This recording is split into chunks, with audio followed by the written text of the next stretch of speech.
Kemasina TV Bamananga kunnafoni wagatiw sera.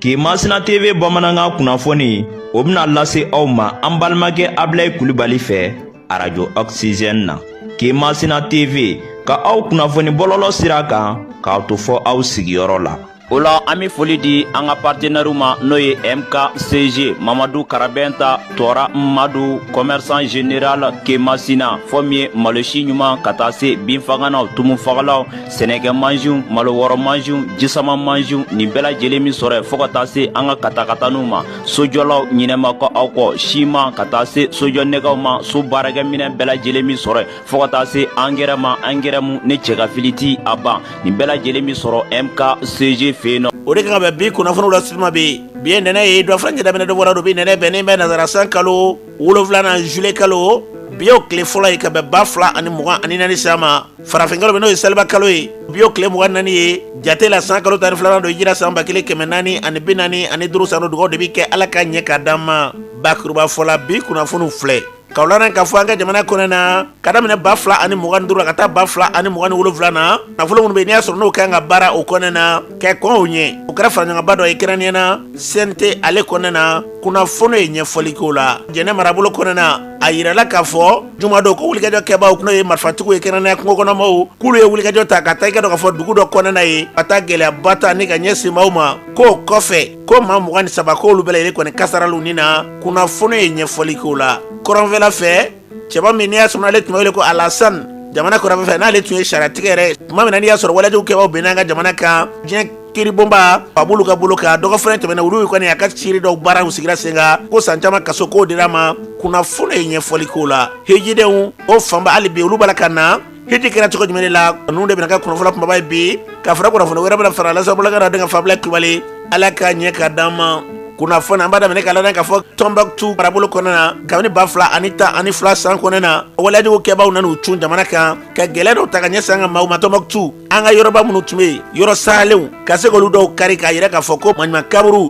jurali minnu tun bɛ ka ko f'u ka fu siri danna k'o waati o y'a sɔrɔ marifa b'u ka bolo kan ka se t'u ye n'a ma ɲɛ ka wulikajɔ kɛra jamana tilala ka na wulikajɔw kɛ ni ka se ka yɔrɔ ninnu ka se k'u minɛ k'u ka jamana ta ye maa minnu tun b'a ko la u ka sariyatigii dɔ n'o tun ye Alasani ale minɛna ka kɛ kasoladen ye diɲɛ tɔnba ka kiiribulonba min bɛ yen n'o ye CP ye ka taa a kɛ kasoladen ye o kiiri baara o dɔgɔ fɛnɛ tɛmɛna o bɔra ka kɛ a yirala k'a fɔ Alasani san 10 k'o kaso dira ma o min kɛra jamana kɔrɔbaya fɛ olu hakilila ye mun ye min y'u ka sifinnaka dɔ ye n'i y'a sɔrɔ u bɛ tali kɛ Alpha Sise la baara in kɛlen olu hakilila ye mun ye ale ye kuma min fɔ o filɛ 2012 waati la u ye tiɲɛba de kɛ Tɔnbɔkutu kɔnɔna na ka mɔzelew ci ka yɔrɔ caman dafi ala ka kira sallallahu alaihi wasallam yɔrɔba ninnu tɔgɔ dara k'olu bɛ ci a ye baarajugu kɛ ka tɛmɛ waati tɛmɛn'o la alhamdulillah n'a sera ka a fɔ ko diɲɛ kuru tɔnba CPI olu sera ka tɛgɛ da kan ka sɛgɛsɛgɛliw kɛ pour yɛrɛ fɛnw bɛɛ sɔrɔ ka a condamné k'a fɔ vraiment i ye mun kɛ jɔ t'a la bi jɔ t'a la sini i bɛ ɲangili kan ka kan alhamdulillah a kɛra mɔgɔ caman ɲɛna Mali dugukolo sanfɛ surtout Tɔnbɔkutu dugu kɔnɔna na an bɛ laɲini ɲini fɛ tɔn ni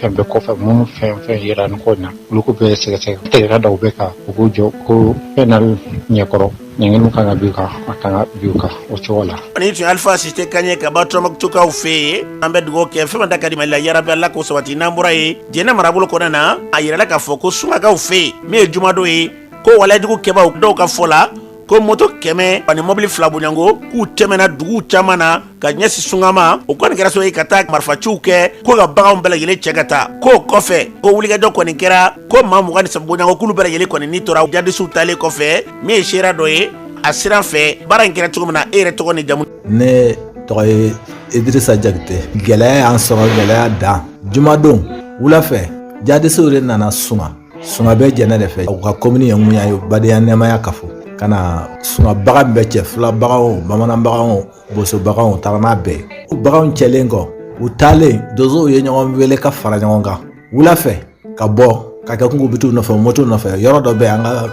kɔyin fila wɛrɛ mɔgɔw dani mɛ ka taa mɔgɔ 5 faga ye o kɛlen an ka mɔgɔw siranna caman bɔra ka yɛrɛkɛ mɔgɔ cɛman to wɛrɛ kɔnɔ dugu jɛra o y'an ka mɔgɔw magɛ u taara kura o ye dɔw mina ka na dugu kɔnɔ yɛrɛ u y'u bɛɛ faga mɔgɔ 9 fila dɔw bɛ dugu kɔnɔ yen olu y'u yɛrɛ sigilen n'o san caman ka mɔgɔ 6 minɛ olu fana na k'u faga mɔgɔ min fagara la kɔ ni sunga a bɛnna mɔgɔ 23 ne yɛrɛ bɛ ka kuma ne yɛrɛ ka faso mɔgɔ kɔni o ye mɔgɔ 9 ye dozo de y'u bɛɛ faga sunga dozo jadisiw nana dugu la ka na bagaw cɛ munna ɲɛsina mɔgɔ 23 k'olu bɔnɛw na o tuma minnu nana misiw cɛ o ni minnu fara olu kun bɛ ɲɔgɔn kalama wa olu bɛ se ka kɛ ɲɔgɔn kalama cogo di olu yɛrɛ ta taara u nana u ma mɔgɔ si ta to ye u taara n'an ka bagaw ɲɛ o dimi banna olu ka laban ka taa an ka fɛn cɛ Abulaye ne fɛn min f'i ye sigana taara o ka ɲɛɲini mɔgɔ kelen tɛ anw fɛ an ka faso la a denmisɛn n'a mɔgɔkɔrɔba siga bɛ mɔgɔ min na sigidara o cɛ kelen tɛ wɛrɛ in bɛ hali olu yɛrɛ min y'a kɛ n'i y'u wele kelen k'u sigi u b'a kuma f'i ye k'a f'u ye fila wɛrɛ min n'o y'a mɔgɔw fagalen filɛ jadisiw tɛ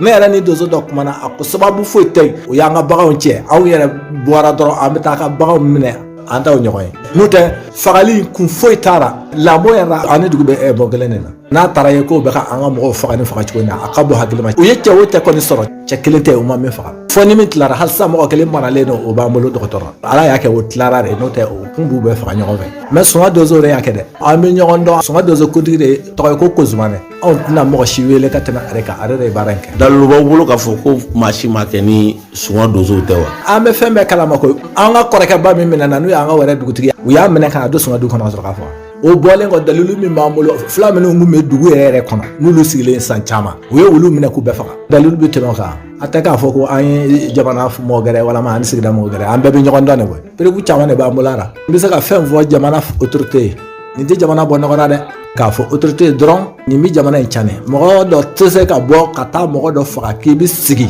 a tigi bɛ balo la a ka mɔgɔ dɔ bɛ balo k'a bila kun na don o don n'a tigi mɔɲɛ sɔrɔ a b'a ta sara dɛ mali kɛlɛ faamaw de ka don u dɔyɔrɔ la fɛn b'a to nin ko in bɛ se ka ba cogo min dɔ ka na i so dɔrɔn ka n'i faga k'i ka nafolo ta hali an ka musow ka sanu muso o muso bɔra wɛrɛ da fɛ k'a bɛ taa yɔrɔ wɛrɛ u taara bɛn n'a bɛɛ k'a bɛn sanu bɔ donsow de y'a kɛ u dɔɔlen don don n'a ta o muso kelen bɛna sariya di aw ma yan a k'a fɔ autorité ye u ka dɔn o place la mɔgɔ minnu y'an tɔɲɔ u ni fɛn min ka kan olu de b'a dɔn u k'o kiti tigɛ ni n ko donsoya ka dabila ne yɛrɛ ye donso de ne ye n bolo don ne tɛ se k'a fɔ donsoya ka dabila mɛ ka marifa taga di mɔgɔ dɔ ma k'a tɔgɔ da donso ye k'a sɔrɔ donso tɛ u ka sibili dɔ mara u ka sipan ka bɔ mali kɔnɔ n'u bɛ mali ɲɛtaga fɛ sibili mara a ma nɔgɔn dɛ filaw dɔrɔn ko dɔ bɛ yen a ka gɛlɛn mɛ a tiɲɛ bɛ fɔ siya woloma dɔrɔn u bɛ fɛn min da an kan k'o ye jadisiya ye mali siya foyi tɛ min di jadisiya kɔnɔ u bɛ o tɔgɔ de da pour que u k'a sɔrɔ k'an kɛlɛ k'an tiɲɛ an b'a mɛn dɔw fɛ ko an bɛ filaw faga k'u ba jamana in na an b'u musow ta nin bɛɛ b'a ko kɔnɔ n bɛ min gɛlɛya dɔrɔn mali faamaw u ka kiiri tigɛ a tiɲɛ kan n'i y'a ye nin bɛ an sɔrɔ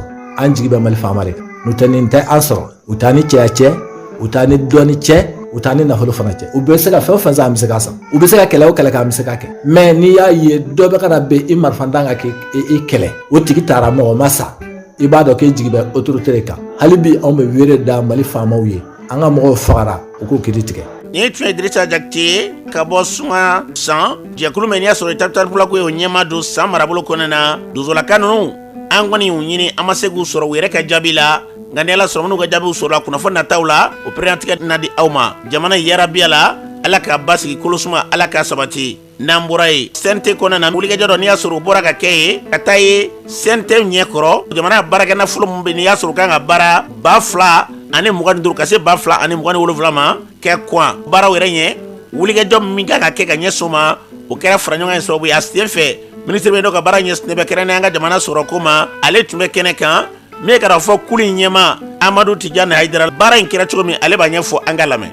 a bɛ fɔ min ma ko Mali jiginɛ sankurata yan'o ka kuncɛ gouvernement kan ka na wasadenw ɲɛma ka fɛsɛfɛsɛli k'u ye fɛsɛfɛsɛli min b'a jira tagabolo sɔrɔbolo fɛ ani musaka fɛ ani u b'a fɔ min ma ko manjɛ ani o bɛ financer cogo min na ani k'a jira ni san saba natɔ in gouvernement ka priorité a bɛna kɛ mun ye sɔrɔ ta fan fɛ ani musaka ta fan fɛ donc nin ye baara ɲɛbila de ye min b'a to musaka minnu bɛna bila sen kan a bɛ fɔ min na loi de finance san 2025 o b'a to an bɛna ɲɛfɔli kɛ wasadenw ɲɛma ka u lamɛn u ka recommandation la pour que an ka se ka olu refléter 2025 budget kɔnɔ. ni tun ye Amadu Tijani Hayidara ni tun y'ale kan ye an bɛ dugawu kɛ min da ka di ma la yarabi ala k'a bila o sira kan n'an bɔra ye a jɛrɛba min n'i y'a sɔrɔ o bɔra ka kɛ dɔgɔfurancɛ kelen fara ɲɔgɔn kan bɔlɔlɔ siraw kunnafoniko yɛrɛ bɛ se ka yakuya cogo min na o baaraw bɔra ka kɛ an ka lajɛrɛyɔrɔba min n'o ye CICB ye min y'an ka minisiri ɲɛma ale de baara ninnu bila sen kan kɔrɔfɔ caman bɔra a kɔnɔna na AES jamanaw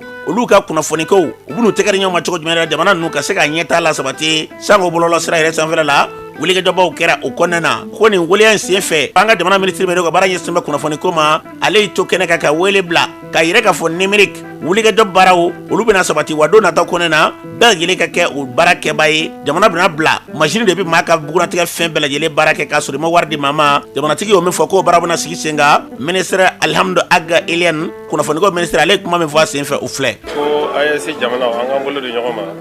pour que ka numérique baara kɛ an ka denmisɛnninw bɛ se baara la kosɛbɛ min ye problème an bɛn'o organiser ka sariyaw labɛn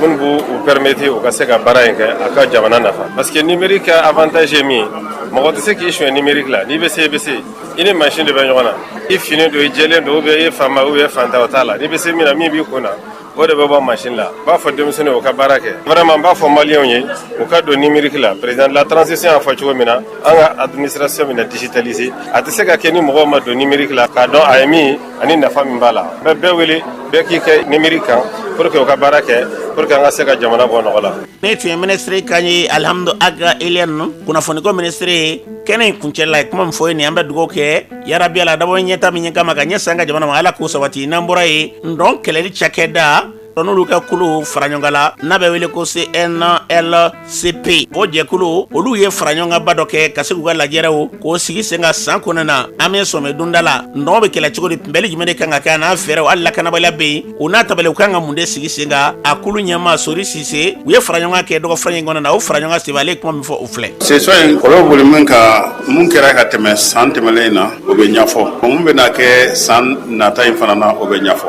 o musakaw bɛ bɛn ma o bɛ yira u la baara minnu ka kan ka kɛ u bɛ ɲɛfɔ comité technique mɔgɔw ye olu ye comité de pilotage ye olu de bɛ yamaruya di k'a fɔ ko an ye mun prévoit o ka se ka kɛ an ye mun prévoit k'an b'a kɛ an bɛn'o de yira ɲɛmɔgɔw la salon mun kɛra ka tɛmɛ kosɛbɛ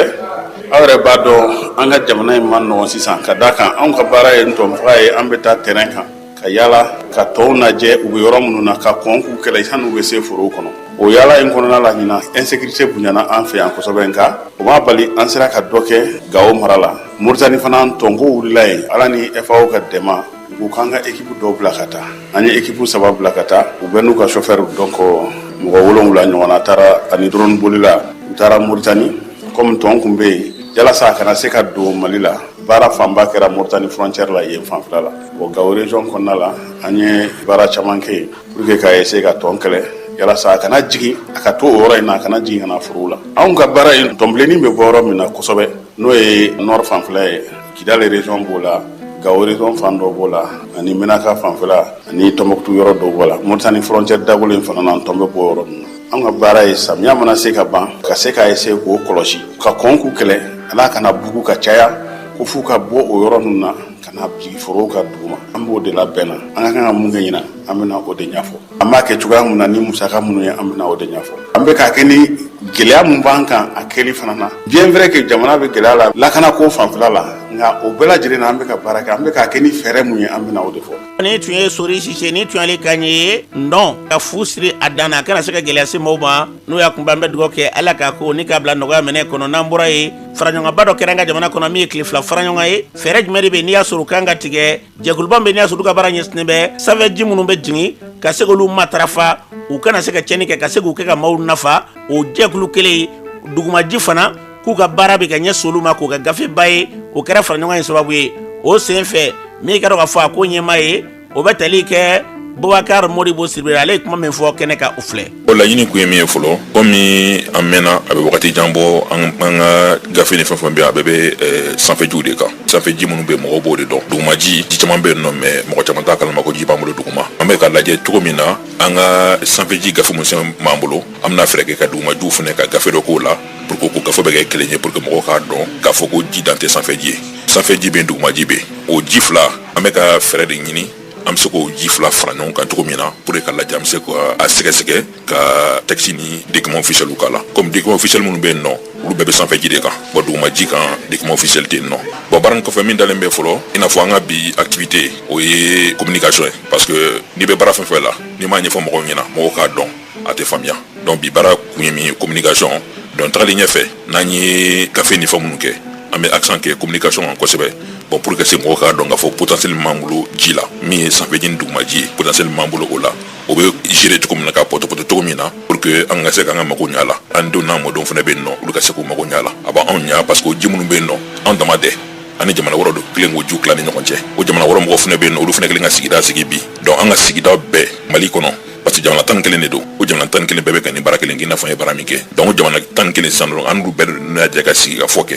ka lajɛ an bɛ fara ɲɔgɔn kan ka ji gérer parce que ji ye min ye an dɔrɔn ta tɛ an ni bɛɛ de ta don an sigira ka gafe min k'a la kɔfɛ an b'o kunnafoni d'aw ma an ka baara nin kɔnɔna la fɛn caman bɛ yan nɔ bon tant que n'an ma se ka communication k'a la donc a tɛ se ka faamuya. Ni tun ye kulu ɲɛma dɔ kɛrɛn n'i y'a sɔrɔ bɛ tali kɛ Bakari Modibo Sidibe ni tun y'ale kan ye a fɔra cogo min na an bɛ dugawu kɛ sigi kun ye fɛn min ɲɛ ta k'o lasabati ka ɲɛ san ka jamana ma an bɛ dugawu kɛ Ala ka tila o ni k'olu yakubaya n'an bɔra ye Jala dɔw ko Jala Sago ko dugu yɛrɛ de ye Jala o sago bɛ yɔrɔ min na dɛ Jala sigilen o yɔrɔ min n'i y'a sɔrɔ n'a sigira ni Jala Sago b'a la k'o fɔ cogo de la da teliyara ko Jala Sago an bɛ don min na ko bi ko gɛlɛyaba kɔni u bɛ Jala ni waati in na o gɛlɛya in yɛrɛ sababu ye fɛn jumɛn de ye min ye seera dɔ ye min bɛ n'a ma tɔgɔ fɔ gɛlɛya min bɛ Jala kan ni gɛlɛya in nana cogo jumɛn de la ale y'o ɲɛfɔ an ye an ka lamɛn. Pangasi mara la Jala Sago mun bɛ yen ni attaquement kɛra yen wagati tɛmɛlen na dugu in ni Jala Sago tɛ tɛmɛ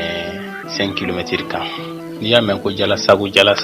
dugu in tɔgɔ de Jala dugu in de Jala Sago sigi k'a fɔ ko Jala de sago bɛ nin dugu in na o de kɛra dugu in tɔgɔ ye ko Jala Sago mais Jala dafin dugu de don u tun bɛ dosoya la fɔlɔ mais dosoya nana kɛ binkani ni fɛnw ye u y'u retirer ka bɔ dosoya la ka fɔ n'a ma ɲɛ k'an ka fara ɲɔgɔn kan an k'an ka sigida lakana mais ka taa bin mɔgɔ wɛrɛw kan parce que olu n'an tɛ taabolo kelen na ou bien an tɛ siya kelen ye olu ma se k'o faamuya olu bɔra dosoya la dugu in ni kadɔ dugu de ka surun dafin ka communauté yɛrɛ de y'a ɲini fɔlɔ dafin fɛn o fɛn bɛ ni kɛlɛ in na k'i bɛ dosoya kɛ bɛɛ ka bɔ a la c'est ko laban ta tɛ dugu in fɛnɛ dugutigi ye dugudenw fara ɲɔgɔn kan ka ci f'u ɲɛna bɛɛ k'i yɛrɛ sama ka bɔ dosoya kɔnɔ ala y'a kɛ bɔlen dosoya la a ma bɛn an balima doso ninnu ma finalement u nana gɛrɛtɛn ta ka sigi dugu kan ni duguden fɛn o fɛn bɛ yen nɔ k'a fɔ ko i kɛcogoya m'o diya u b'i faga sunkalo tɛmɛlen dara sunkalo min kan Jala dugutigi u y'a faga a nana réunion na Segu u ye dugutigi wele réunion na Segu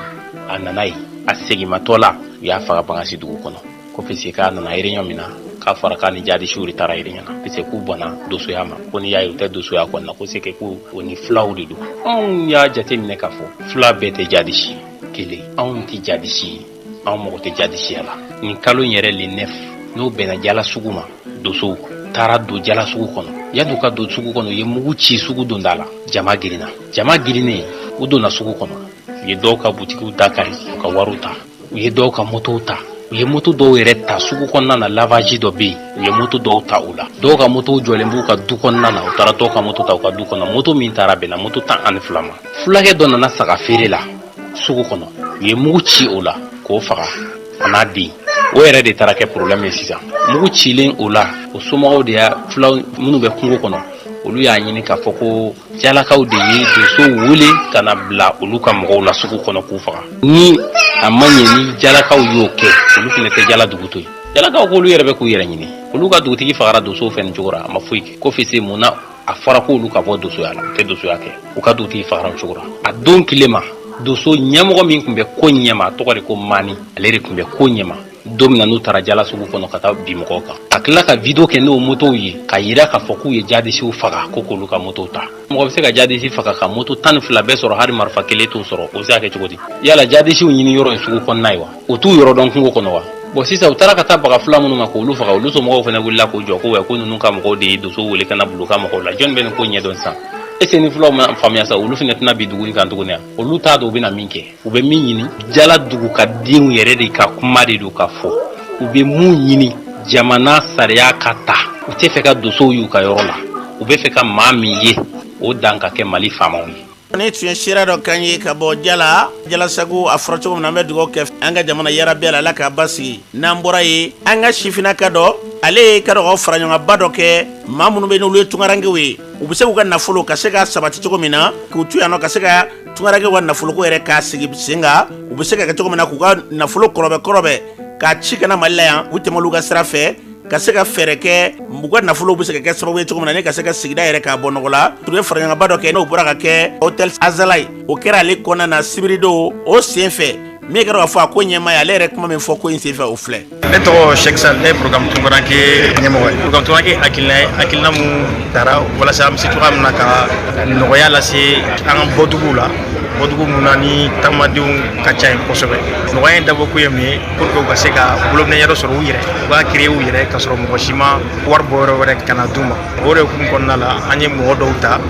n'a bɛ fɔ olu ma ko agent inscripteur, donc formation kɛ o kunna an y'u wele bi ka na Bamako yan. U bɔra commune 58 de la, cercle de Gniro,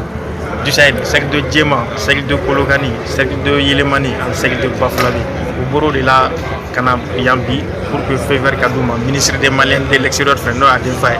u ka taa ka taga o baara ninnu daminɛ u bɔdugu la. Baara bɛna ɲɛsin mun ma u se cogoya min na ka an bɔdugu ninnu k'u fara ɲɔgɔn kan k'u organiser. Maintenant n'u u farala ɲɔgɔn kan k'u structurer a bɛ f'u ɲɛna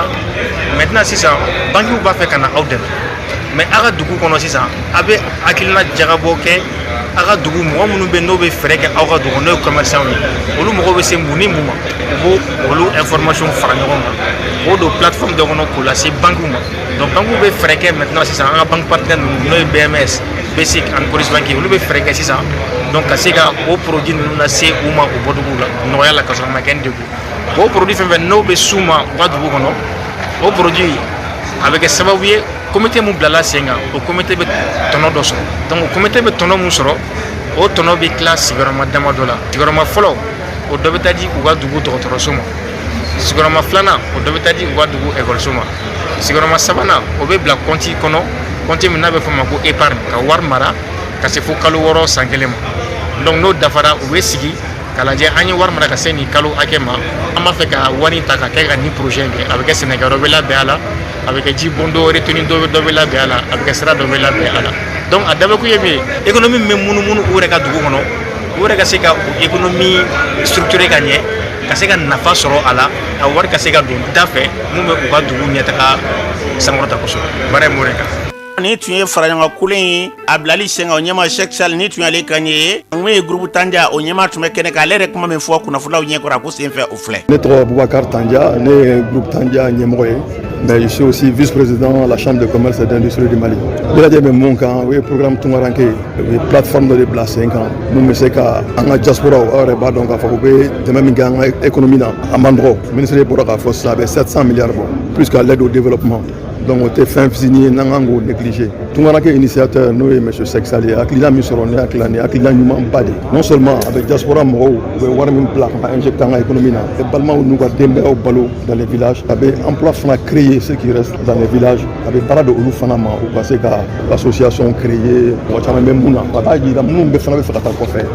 ni baara bɛ mɔgɔw bolo jamana kɔnɔna la je pense que o bɛ dɔ bɔ kɔfɛ taama la an ka denmisɛnninw ka taa sa ji sanfɛ ou bien ka sa désert kan o bɛ dɔ b'o la nin hakilina ye hakilina ɲumanba de ye an bɛ Sheikh Sal fo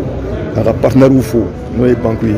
n'o ye BISIC ɲɛmɔgɔw ye ani Coris Banque ani Sonavi ani BMS vraiment nin hakilina ɲumanba de u fo ka hakilina ɲuman a la u barika da et puis k'a fɔ ala ka nin projet in ala ka sabati ala ka kɛ ɲɛta ye ala ka jamana ka nafalan bɔ a la. An balo den k'a fɔ ni tun ye Bakar Tanja ni tun y'ale kan ye kɛnɛ kan kɛnɛ in kan ye a kɛra bonya ni kama ministre min n'u ka baara ɲɛsinnen bɛ maliden minnu bɛ yen n'olu sigiyɔrɔ bɛ nin bɛ jamana kɔkan ma olu ka ministre Musa Atayara ale tun bɛ kɛnɛ kan a ye kuma caman fɔ k'a yira k'a fɔ nugu nin kɔkɔrɔ don ko nin ye jamana ka kɛta de ye jamana yɛrɛ jɔyɔrɔ fɛn fɛn bɛ bi n'o kan ka kɛ nin ko la ko n'ala sɔnna u labɛnnen b'o fɛ an bɛ dugawu kɛ maa minnu bɛ yen n'i y'a sɔrɔ u bilalen bɛ nin baara in ko kunna yarabiyala a bɛ ka daba ɲɛta min kama ala k'o sara sabati n'an bɔra ye faraɲɔgɔnba dɔ kɛra an ka jamana kɔnɔ o faraɲɔgɔn tɛ dɔwɛrɛ ye dɛ k'u kɛrɛnkɛrɛnnen ka se ka faraɲɔgɔnba in kɛ musolaka minnu bɛ yen n'i y'a sɔrɔ u bɛ togodaw la u bɛ se ka dɛmɛ cogo min na kɛrɛnkɛrɛnnena faraɲɔgɔnw na k'u tɛgɛ di ɲɔgɔn u bɛ se ka bɔ nɔgɔ la yɛrɛ bɛ se ka sabati cogo min na ka ɲɛ suma n'i y'a sɔrɔ minnu bɛ ka o togodaw la n'u bɛ sɛnɛw yɛrɛ kɛ k'u dɛmɛ jamana ka wulikɛjɔ o kɛ ka ɲɛ suma o faraɲɔgɔn in sen fɛ a ko ɲɛma n'i y'a sɔrɔ u bɛ tali kɛ Turelakaw furumuso Fatumata Ture ale ye kuma min fɔ o filɛ. Wele damada ka ɲɛmɔgɔw wele k'u lasigi k'a f'u ɲɛna k'a yir'u la k'a fɔ ko tɔgɔlamusow sɛgɛn mun b'u kan degun mun b'u kan pour que u ka se ka lafiya i n'a fɔ fond d'appui agriculture olu n'a ɲɔgɔnnaw olu bɛ se k'an dɛmɛ cogo min na pour que tɔgɔdalamuso ani denmisɛnninw bɛ se ka lafiya sɔrɔ cogo min na programme min a bɛ dugu damadɔ la i n'a fɔ région de Kulukoro Segu Kucala fana b'a la o ye Sikaso région kan fɛn donc ani kɔnɔ dilannaw an n'olu bɛ baara kɛ ani sɔ minnu bɛ sumala sisan sɔ yɛlɛma ka kɛ sumala ye an n'u bɛ baara kɛ Kolokani mara la an bɛ baara kɛ wagati yɛlɛma cogoya la. An b'a lɔn k'a fɔ Turelakaw furumuso Fatumata Ture ni tun y'ale kan ye kɛnɛ in kan min ka dɔn k'a fɔ Bangininda ale marabolo kɔnɔ na kɛrɛnkɛrɛnnenya musolaka min n'i y'a sɔrɔ bɛ tali kɛ Jɔpulakaw furumuso Ayise Gindo ale ye kuma min fɔ o filɛ. Gɛlɛya fɔlɔfɔlɔ ye an ka dugukoloko ye. Dugukolo sɔrɔli ma nɔgɔn an musow bolo. Dugukolo sɔrɔli kɔfɛ ka a lakana i n'a fɔ ka papier k'a la fana o gɛlɛyaba bɛ an kan. An y'o o kumaw fɔ o y'an ka degun belebeleba ye. N'o bɔra ye musow ka wari sɔrɔ k'u ka projets financer o fana ka gɛlɛn an musow ma kosɛbɛ kosɛbɛ. An ye minɛnko fɔ n'i y'a mɛn i bɛ sɛnɛ kɛ minɛnw de b'i bolo. Jɔpulakaw furumuso Ayise Gindo ni tun y'ale kan ye Bangininda marabolo kɔnɔ na kɛnɛ in kan minisiriso min ka baara ɲɛsinnen bɛ sɛnɛko yɛrɛ yakubali ma ale ka mɔgɔbɔ min tun bɛ kɛnɛ kan minisiri ka se k'ale jɔyɔrɔ fa Salimu Sise ale ye kuma min fɔ o filɛ. Depuis san 2006 an ka jamana a ye labɛnw daminɛ ka gafew dilan gafe min b'a to an ka sɛnɛkɛ a b'a dɔn k'a fɔ n'i y'an ka jamana ta k'a sigi kulu la 80 o de bɛ balo sɛnɛ ni mɔni ni bagan na donc o la gɛlɛyaw b'o la waati yɛlɛma ka kaɲɛ ni waati yɛlɛma cogoyaw ye donc depuis o kuma gafew labɛnna fɔlɔfɔlɔ min bɔr'o la n'a bɛ fɔ ma ko loi d'orientation agricole ɛsa fana k'a fɔ ka sɛnɛkɛla kɛ ka bɔ sɛnɛkɛla dɔrɔn la ka kɛ hali acteur économique ye parce que sɛnɛ tɛ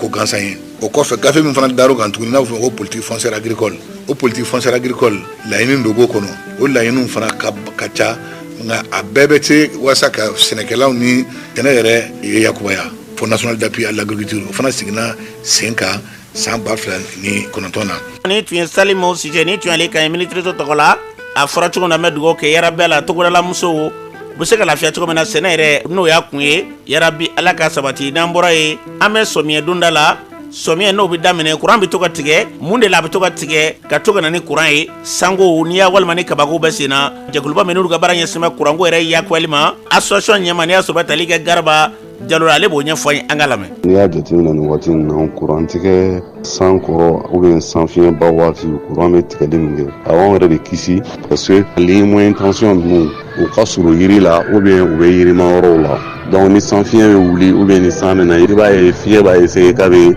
yiribolow ta k'a b'a da ligne na ni yiribolow sumanen ninnu tora ka da yiri la automatiquement circuit bɛ déclencher depuis départ la n'a déclenché la après a b'a essayer ka réarmer ka courant bila ka na mais ni courant nana tuguni k'a sɔrɔ yiri dɔw balannen to la moyen tension la a bɛ déclencher tuguni o de b'a to courant bɛ tigɛ tuma caman ka tila ka na san kɔrɔ o waati ninnu na ka caya n'i y'o jateminɛ o ye kisilikɛlanw de ye o y'a fɔlɔ ye filanan tuguni i bɛna sɔrɔ kaba pɛrɛn kuma dɔw tellement décharge effet bɛ bonya a b'a essayer ka bɛ jigin ligne kan mais comme ligne ninnu sécurisé non ni parafoudrew ye donc parafoudrew b'a essayer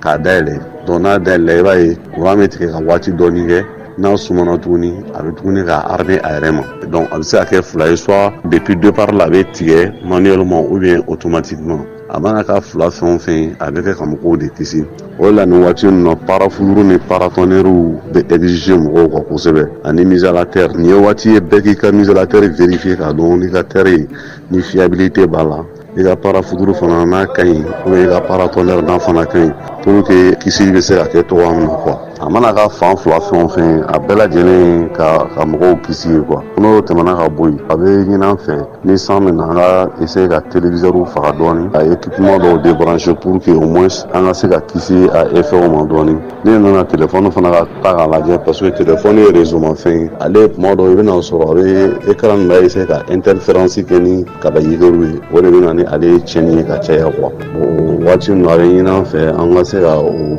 appareil dɔw usager nɔgɔya dɔɔni dɔɔni pour que au moins kisili ka se ka kɛ quoi conseil de sécurité o de don mɔgɔw kan ka labɛn minnu sabati san ni kaba waati ninnu na pour que kisili bɛ se ka kɛ ka nɔgɔya cogoya min na. An b'a lɔn k'a fɔ nin tun ye Garaba Jalo kan ye a fɔra cogo min na an ka janto an yɛrɛ la kuranko walima telefɔniw kaba jukɔrɔ ka se k'olu to yen o bɛ se ka sababu ye ni ka se ka gɛlɛya dɔw bɛ yen ni ka se k'o bali ala ka tila ɲuman d'an bɛɛ lajɛlen ma n'an bɔra ye ɲinɛ maganta a kɛra wa kundira magantalaw ala y'a don minnu gɛrɛsɛgɛ la minnu taara u bɛ ka na kolo ni kolo yirimajɔkaw fɛ yen barilakaw ka denbaya la Abdramani Bari ale n'a ka musɔrɔ olu kun taara olu nana an taara kɛnɛ kan ka ɲininkali kɛ ka dɔn ka fɔ musokɔrɔba la maganta kɛra cogo di ale ye kuma min fɔ o filɛ. Madame Bari Aïssata Sidibe ne bɛ Yirimajɔ an bɛ barika da Ala n'a Alakira ye an kɔni taara Makan an ɲuman taara an ɲuman seginna Makan kɔni alhamdulilahi rabbil alamina ala b'a yɛrɛ sago la ala min y'a latigɛ ka magan kɛ an bɛɛ jɛra yɔrɔ ye magan silamɛya de bɛ yen an bɛ ala deli an ka faso mandiba an ka jamana bɛ dugu min kɔnɔ ala ka degun min ban ala ka silamɛya jidi i t'i taga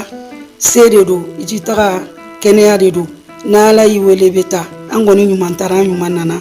awa an sera k'a bɛɛ dafa an bɛ ala de deli ala k'a minɛ an ye minnu ma se ka taa an bɛ ala deli ala ka nɔgɔya k'a bɛɛ ye a tɛ minnu bolo an ka hinɛ ɲɔgɔn na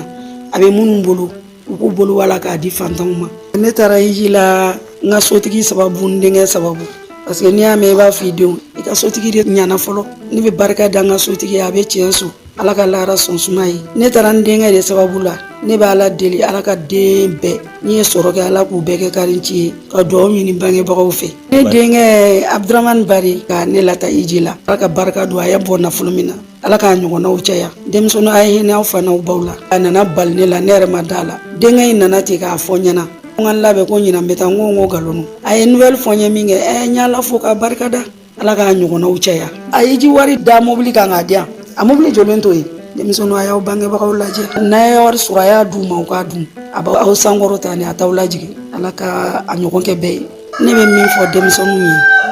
an bɛ fɔlɔ u faw la u k'u faw lajɛ ka baw lajɛ u ka dugawudenya de kɛ mɔgɔkɔrɔbaw y'u ladon olu sɛgɛnna ka min kɛ aw ye a tɛ se k'u sara sɔrɔ dɛ ala dun ko k'ale tɛ i dabila dangaden da la fo dugawuden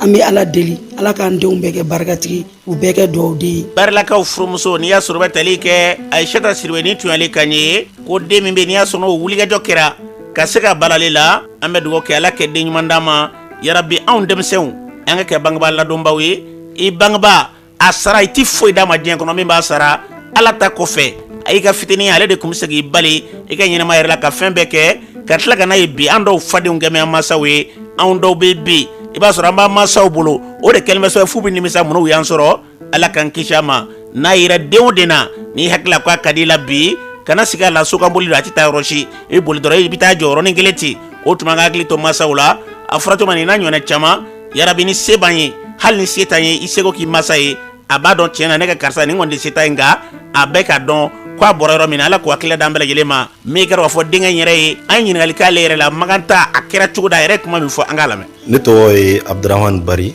ne bɛ yirimajɔ semande la alhamdulilayi an bɛ ala fo ka barika da an kɔni an ɲuman taara magan an ɲuman seginna parce que ne ni n ka musokɔrɔba de tun taara ɲɔgɔn fɛ hiji okumu kɔnɔna na an selen magan ni ye mun ye yen nɔ magan yen nɔ muɲu ni sabali kɔni bɛ yen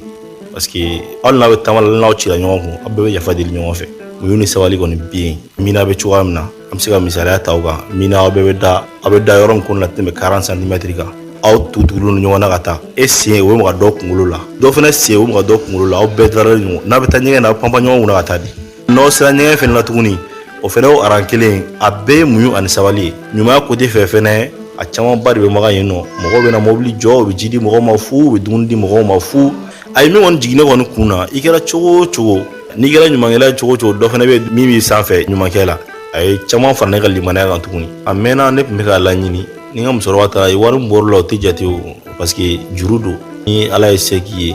i kan ka taa hiji silamɛya jɔsen dɔ don kɛnɛ ka yen nɔ a ye dugawu kɛrɛnkɛrɛnlenw kɛ kosɛbɛ an ka jamana ye an ye kuranɛw kalan mali ni maliyɛn den bɛɛ lajɛlen silamɛ bɛɛ lajɛlen principalement yɛrɛ arafa yɛrɛ kɛnɛ kan kuranɛ kalanna mɔgɔw ye kosɛbɛ a kalanna jamanaden bɛɛ lajɛlen pour que an ka jamana fɛnɛ bɛ se ka développer cogoya min na magan a baara bɛɛ ka gɛlɛn a bɛɛ taama ye magan yen nɔ don dɔ la ne bɛ kilo 18 kilo 25 taama a yɔrɔ bɛɛ ka gɛlɛn an ye tile 8 Médine pour ka se ka haraka 40 sɔrɔ an bɔra Médine an nana julu le fa ka na namu ta yen nɔ ka bɔ yen nɔ ka taa magan ka taa an ka tawafu ni fɛngɛw kɛ an tilal'o la an y'an kunkolo kɔfɛ ka namu bila o kɛra imura ye hiji baaraw daminɛnen an bɔra magan o la sisan nɔ ka taa mina ka bɔ mina ka taa arafa ka bɔ arafa sisan nɔ ka na Muzdalifa ka sitanɛbo bɛlɛ ta yen ka segin ka na mina ka an ka minɛnw bila ka taa sitanɛbo ka tila ka segin ka na mina tuguni foyi tɛ ji la min ka nɔgɔ a bɛɛ ka gɛlɛn ɲinɛnta in na ko k'a kumaw cayara ko maa caman ye kasaraw sɔrɔ dɔw sara dɔw yɛrɛ gɛnna aw minnu tun bɛ yen nɔ ɲinɛ baaraw kɛra cogo di